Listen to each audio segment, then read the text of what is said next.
All truths are easy to understand once you find them. The point is to discover them. I do not feel obliged to believe that the same God who has endowed us with sense, reason, and intellect has intended us to forego their use. In questions of science, the authority of 1,000 is not worth the humble reasoning of a single individual.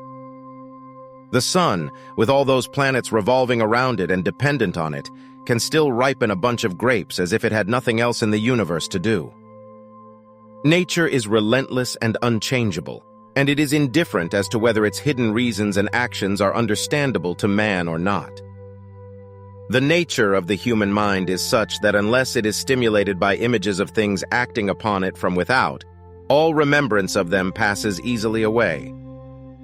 I give infinite thanks to God, who has been pleased to make me the first observer of marvelous things.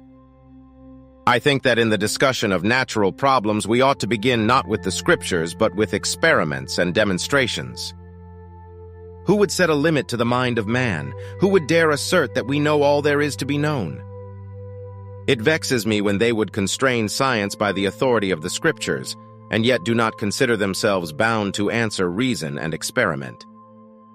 Facts which at first seem improbable will, even on scant explanation, drop the cloak which has hidden them and stand forth in naked and simple beauty.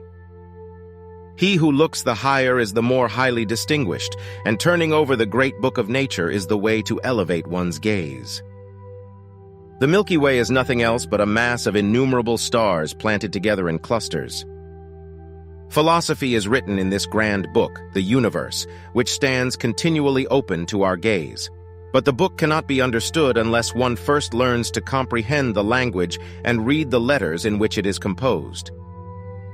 Nature is relentless and unchangeable, and it is indifferent as to whether its hidden reasons and actions are understandable to man or not.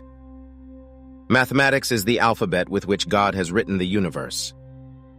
The sun, with all those planets revolving around it and dependent on it, can still ripen a bunch of grapes as if it had nothing else in the universe to do. Names and attributes must be accommodated to the essence of things, and not the essence to the names, since things come first and names afterwards.